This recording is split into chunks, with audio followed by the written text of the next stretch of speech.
Hello there, my FLL Explorer friends. Looking at the calendar, we're about 3 weeks away, or three practices away anyway, from our festival in early December. And that kind of caught me by surprise. One of the coaches kind of pointed that out to me and was kind of like, oh, okay, we're kind of there. It's time to start at least thinking about, if not starting to build, your final project with your kids that are going to be presented at the festival. When you arrive at the festival, you're going to need that final build, and you're going to need a show me board. I'll have examples of show me boards here at school for your next practice, so you can kind of take a look at what those kind of look like.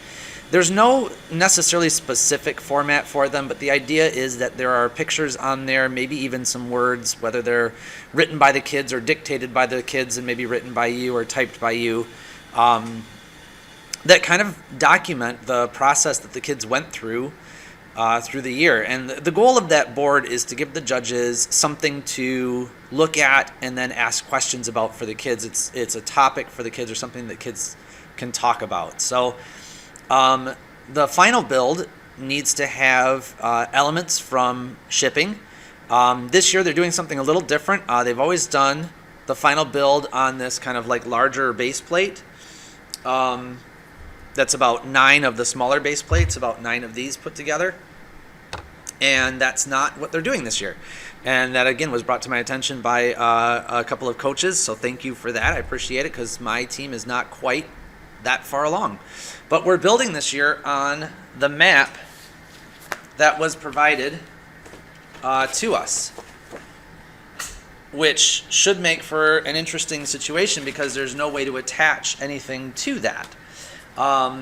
So what's going to kind of happen, or at least what I'm visualizing, is we're still going to use these kind of smaller base plates, of which I have many, to build kind of components or parts that are going to be placed on the map. Some thoughts that I'm having would be a house or store where the delivery might take place, possibly building delivery vehicles, maybe a factory where the parts are made, maybe roads or other methods of transportation. Those are just some of the things I was thinking about that might go on the map. And keep in mind that as you do this final build, it does not have to be a model of how it works now. In fact, ideally, it's a vision from the kids of how it could work based on all the things that we've learned so far. So it's okay if some things are kind of in fantasy land and not completely based in reality. But it should reflect, it should reflect some reality. You know, we try not to have dragons doing things, that kind of stuff. But if the technology is not quite there yet, but the idea is sound, then that's absolutely something that's fine to put on the map in the final build. So that's kind of where I'm headed with this, or what I'm thinking.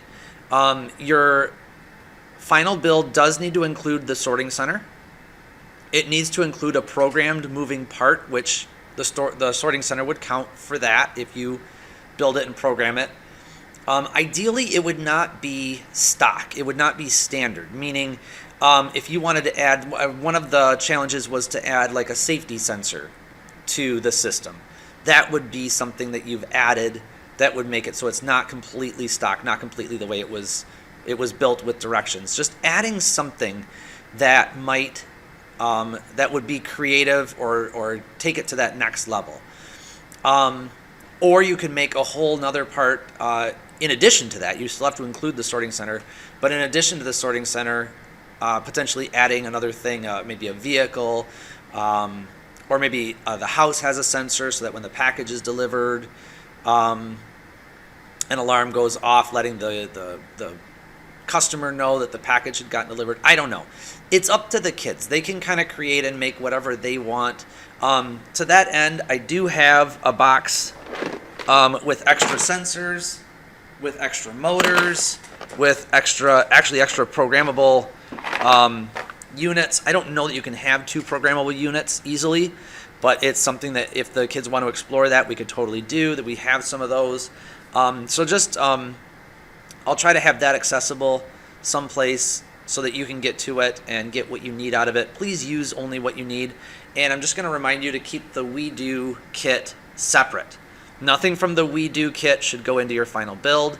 The We Do kit should stay completely intact with your kids. So that's that. I want to talk about Festival Day. Festival Day is December 5th on that Sunday. I'll have a schedule out a little bit closer to the day of exactly what's going on and exactly when it's happening. I'm working with the high school team right now to work on that. But there are going to be stations at the build facility for the kids. They'll go from station to station. Each station will have some activities. There'll probably be 3 stations. And each station will have an activity. I'm picturing one being kind of like a craft, one being more of an activity where they're doing something, and then the other activity being photos and judging. There'll be an opening and closing ceremonies. Opening ceremonies where we kind of talk about just real briefly the season and what's going to happen during the day. And then the closing ceremonies where we do awards and kind of wrap up the season. So that's where we're at. And the day itself will last a few hours. I'm picturing it between 12 and 4, something like that, for our festival day. So yeah, that's kind of where we're at. And if you have questions or wonderments or not quite sure how things go, please let me know. Oh, I should say there's, in addition to the extra motors and sensors, I have tons and tons of Legos. I'll make sure those are accessible.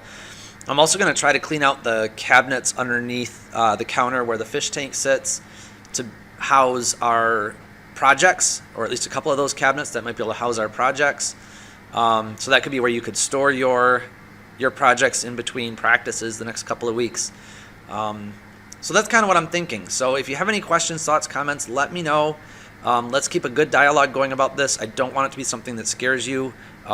Keep in mind, this is a non-competitive, meaning that all the kids will win an award, all the teams will win an award. That's just kind of how this level goes. The goal of this level is to make sure the kids understand what a festival and competition looks like, feels like, get them used to talking to judges, get them used to talking about their project, get them used to the core values, really just introducing them to the whole idea of how robotics works.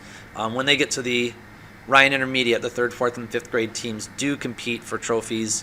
And it is a significant and actual competition at that point. So don't sweat it too much. And I said at the beginning of the year, and I'll say it again, your team is going to get as far as they get.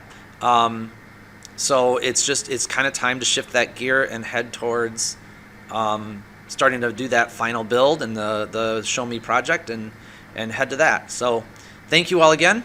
We'll keep in touch, and I'll see you this week.